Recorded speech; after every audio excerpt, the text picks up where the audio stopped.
Hello everyone, in this video we will be talking about wave motion, and I will try to finish this chapter in 2 videos. Okay, this is the first video, and later on I will be making another one video and we will try to cover it in 2 videos.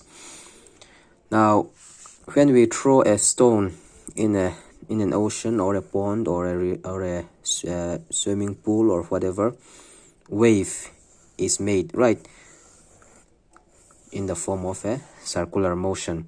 So the point where wave is starting, that point is called the point of propagation or mean position. Okay, and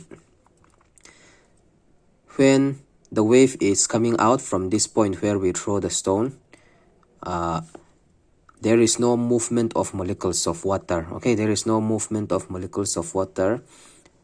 It travels only in the form of wave. Okay, but the molecules of the water does not move. How do we know that? If you throw a very small, a very light piece of paper on the moving water, the paper will not move according to the wave. It will just stay still, but it will move in an up and down position. Okay, tuya khanin khami tui kha kan ti phone ta ni lunglian puye mo kha kan thlak thla ta tin ron phone ta tin ron chuak ta tro tui sar ka lang han ti khan ron in siam zel ta sent kholemin position na tang khan kan thlak na point na tang khan molecules an chelawa khami wave ringot kin an cheta tumi kan hriat na tur chu lekha them emo thermocol vel khat terote khami a chet lai tak khan zuk thlak tai la aleng ve de lo kal ve de lo om na ngai om char char ma se khami wave khan ati che ati hian up and down movement in ati che ringot. So that kind of movement is called we can use that principle to explain the wave motion. Okay, wave motion is a form of disturbance which travels through a medium. Okay, in this case water medium, right? It can even be in an air medium also. Wave motion is a form of disturbance that travels through a medium due to repeated motion of the particles of the medium. Okay, due to repeated motion of the particles of the medium and about their mean position. Okay, coming from their mean position. That is a simple definition of wave motion. And when we are talking about wave motion, there are 2 types. One is transverse wave motion, and another is longitudinal wave motion. And in transverse wave motion, the particles of the medium vibrate about their mean position in the direction perpendicular to the direction of propagation. Okay, so it goes in transverse wave motion, the particles of the medium vibrate about their mean position in the direction perpendicularly to the direction of propagation of disturbance. Okay, so it means that the wave will be like this. Okay, in the direction perpendicular to the direction of propagation. For example, when you play a guitar or a sitar or a violin, okay, there is a string, right? If one string is attached to fix to another point, and when you jerk it with your hand, then it will vibrate, right? The string will vibrate, so it vibrates along the direction. So these musical instruments like violin and sitar and guitar strings, they obey transverse wave motion. And before I go into detail, this is a wave, right? This is a wave, and this is crest. Okay, the maximum or the tallest point where the wave can reach, that is the crest, and the distance between 2 crests, okay, this and this, the distance between 2 tips is called wavelength. Okay, so this is represented by lambda. Okay, just remember it, the distance between 2 crests is called lambda. And for longitudinal wave, it will not go along the direction perpendicularly, it will go along the direction. Okay, when the particles of the medium vibrate about their mean position in the direction of the propagation. Okay, not in the direction of perpendicularly, it will go along the direction of the propagation of disturbance. So for example, an organ pipe, we are not very familiar with this kind of instruments. We don't use much in Mizoram. You may have seen a Scottish people, they used to play organ pipe. Okay, this very an annoying one. Those kind of pipes and all those musical instruments, they obey longitudinal wave motion. Okay, the wave motion, though when the particles of the medium vibrate about their mean position in the direction of propagation. Okay, here the particles from the medium vibrate about their mean position in the direction perpendicular to the direction of propagation. Okay, so there is nothing long to study, just know the definition. Okay, that is enough. And we'll talk about the characteristics.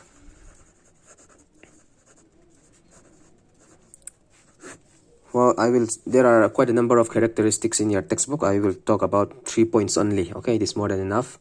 Wave motion characteristics is that wave motion is a disturbance traveling through medium. Okay, wave motion is a disturbance wave that travels through a medium. It can be air medium or solid medium, or it can even be water liquid medium. Okay, and there is no bodily motion of the particle. Okay, when we say that it travels in the medium, it does not mean that the body actually move from one place to another. Okay, it travels in the form of vibration. Okay, so there is no bodily motion of the particles of the medium. And the third is that the wave motion is always constant. Okay, the wave traveling is always constant, the speed and all. It means that, what does that mean? The wave motion is always constant. It means that the wave velocity is independent of time. Okay, it is not time dependent. Okay, it is always the same. Now let's talk about speed of transverse wave motion. Speed of transverse wave motion. We don't have to study the derivation. Okay, we will just know the formula, and if it comes for numerical type question, it will be enough if you know the formula.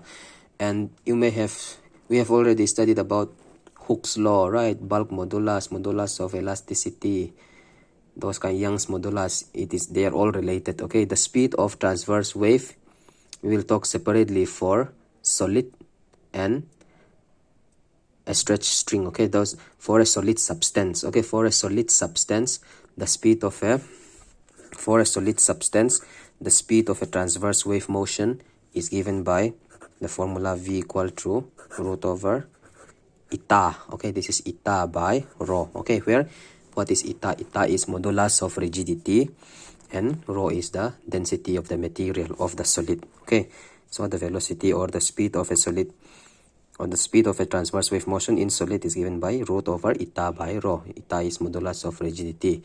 And the speed of a transverse wave in a stretched string. Okay, stretch string, for example guitar string. Okay, for a stretched string, violin string, whatever, the formula is given by, the speed is given by V equals to root over T by M. Okay, where T is the tension. Okay, the tension in the string. We have also studied tension in first term way back. And M is the linear density. Okay, M is linear density. What is linear density? Linear density is mass per unit length. Okay, linear density is mass per unit length. The amount of mass that is present in the amount of the mass of the object that is present per unit length. Okay, and this is about speed of transverse wave motion. Now if we are going to talk about speed of longitudinal wave motion, for longitudinal waves, for the case of longitudinal waves, the speed of a longitudinal wave for the case of solid is again given by, in case of longitudinal, it will be V equals to root over K plus 4 by 3 eta rho. Okay, so like I said, the derivation is not necessary. This is the formula used to calculate the speed of a longitudinal wave for the case of solid substance. Okay, eta is bulk modulus, sorry, K is bulk modulus, eta is modulus of rigidity, and rho is the density of the solid. Okay, and for the case of a long rod, okay, for the case of a long rod, like a rod we use in our windows in our house, okay, for the case of a long rod, the speed of a longitudinal wave is given by V is equal to root over Y by rho. Okay, where Y is the Young's modulus. Okay, this type of derivation we studied way back in another unit. Okay, Y is Young's modulus and rho is the density of the material. Okay, so this is for a long rod. Okay, for the case of a cylindrical object. Okay, and For the case of a liquid, object, liquid substance, the longitudinal wave is, the speed of a longitudinal wave is given by root k by rho, okay, where k is bulk modulus, okay, and rho is again density of the liquid. And the longitudinal wave for a gaseous medium, okay, this is for liquid, and for gas, this is for liquid, this is for long rod like cylindrical rod, and this is for solid. And if you're going to take the case of a gaseous substance, it is still the same, okay, the formula is still V equals to root k by rho, okay. Now we'll go to one important derivation, which is equation of progressive wave, okay, equation of a progressive wave. Equation of a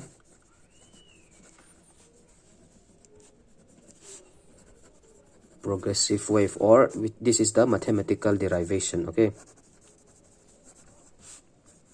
mathematical derivation for the equation of progressive wave. This may also be useful, this derivation may also be useful for your exam, for long answer type question. Now, what is a progressive wave? A wave which travels continuously in a medium in the same direction, okay, without any change in its amplitude, okay, without any change in its distance. So a wave which travels constantly, which travels continuously in a medium in the same direction without any change in the amplitude also, that is called progressive wave, okay, which is always constant, which travels in the same direction without any change in the amplitude. And under this topic, we will have a subtopic, which is progressive wave traveling along positive x-axis, okay. We will derive it along the x-axis. Progressive wave traveling along positive x-axis. Now, consider end of a particle is at the point O, and there is a let us consider that the particle is in simple harmonic motion, okay, simple harmonic motion. It travels in simple harmonic wave, travels from the point O, okay, and it will travel like this, and the time spent is t, and it travels with a velocity v. Now the displacement, like I said, the distance between these two crests, the two tips, will be lambda, right? And now we will take any point P, okay, we will take any point P. Let us say that let the displacement of the point P from the origin, let it be y, okay, and from the, so what is the length of the wave from this tip to this tip? That is the, sorry, the distance, let the distance of the point P from the origin, let it be x, and the total height of the two crests, okay, from this point to the point down below, that is y. That is what we call amplitude, okay, that is what we call amplitude. Now sorry, y, and we have studied in the previous chapter, in the previous videos, the equation, okay, the displacement of a particle O at any point t, at any point P in time t, is given by the equation. What was that equation? We have used this equation in previous videos, r sine omega t, okay, y equals to r sine omega t. This is the displacement of the particle at O, displacement of the particle at O, and at any time t, okay. This is the displacement equation, okay. I have explained this in the previous video, and here r is the amplitude, okay, r is the amplitude of the simple harmonic motion, and omega is the angular frequency. Now, like I said, let us find the displacement of the particle at point P. We will find the displacement of the particle at point P is situated at a distance of x from the origin. Okay, now there is one term called phase. Okay, phase is defined as the position of a object, the position of a object at any point, that is phase. But there is another term called phase lag. Phase lag. Okay, so what is phase and phase lag? Phase is the position of the point in time. Okay, and phase lag is a wave that occurs behind another wave of the same frequency. Okay, a wave that occurs behind another wave of the same frequency, that is called phase lag. So it means that if we hit this particle at point O, a wave will be there, right? But not only one wave will be there, two waves, the second wave, the third wave, the fourth wave will continuously appear, right? So the second wave may be going like this, right? And the third wave may be going like this. So there is a phase lagging. Okay, there is lagging. Phase lag kan ti chuan an speed and velocity inang reng tho si khan an origin po inang reng tho si khan point O atanga khatia ron phone chuak ve ro kha khami an phone size le khami a crest te a wavelength te inang vek ro si kha khami an position taka kha inge tlemin centimeter mo millimeter mo tham vak ni si lo hian tlemin an position kha ain ang lo thei ta ni tlai taka chu phase lagging ti chun ni ta. So if phi is the phase lag, okay, if you represent the phase lag by phi, so there will be, actually this is the equation for a displacement for one wave, okay, to represent one wave. So if there is going to be a phase lagging, there is going to be a lagging. So because there will be continuous waves acting on the from the point O, so let phi be the phase lagging, then the new equation will be the displacement of the particle at any point P. Again we will have, due to phase lagging, it will become r sine omega t minus phi, right? So now for any distance lambda, okay, for any distance lambda, the phase changes by 2 pi. Okay, the phase, the distance, the position changes by 2 pi. How is it 2 pi? Pi is, okay, the phase changes by 2 pi, and the change of the phase for a distance x, okay, this distance, we are taking this distance, x will be that. So how will we know the value of phi? The value of phi for any distance lambda, that we will have phi is equal to 2 pi by lambda x. Okay, hemi derivation hi chu, hemi derivation le zel phi value ron chhuadan phase lagging ron chhuadan le zel hi chu kan derive to lo nga thui don lu tu ka ru lo boka. We have the value of phi equals to 2 pi lambda by lambda x ti khan kan ziak to pango hela hi chu. We will not derive this part. Now let's give this equation 1, and let's give this, let's give this equation 1, and now we will put this value of phi in equation 1. Okay, so if we put this value of phi in this equation, what will we have? Y is equal to r sine omega t minus 2 pi by lambda x. Okay, so let's give this equation 2. Now what is the how do we relate omega and time period? We know that omega is equal to 2 pi by t. Okay, this we have used many times in the previous videos also. So I will put the value of omega, okay, here in equation 2. So if we put the value of omega, we know that omega is equal to 2 pi by t, where t is the period of vibration. Okay, t is the time period of vibration. So r sine 2 pi by t minus 2 pi by lambda x. Okay, I'm putting again the value of omega.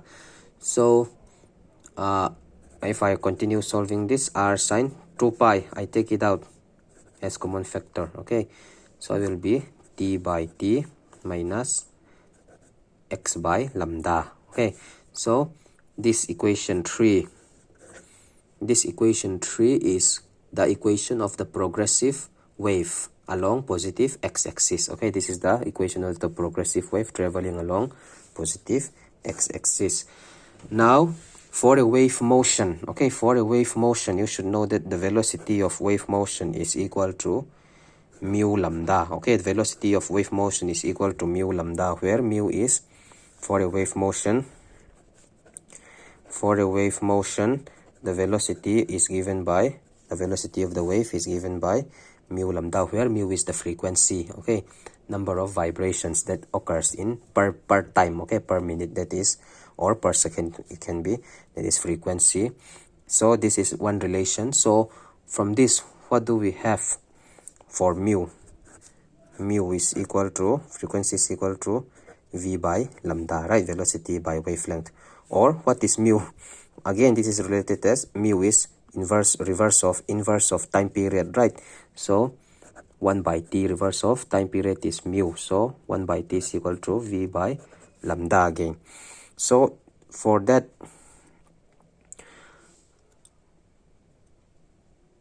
v by lambda, I will put the value of this by t, okay, over here. We will put this equation again in equation 3. So what will we have for y? Y is equal to r sine 2 pi, t is still there, and what is 1 by t? 1 by t is v by lambda, right? So I will put v by lambda minus x by lambda, okay.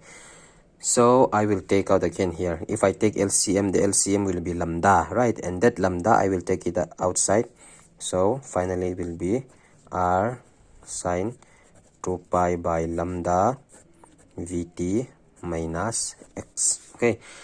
So this equation can also be used to calculate for the progressive wave traveling along the positive x-axis, where v is the velocity of the wave, t is the time period, x is the distance of any point, okay.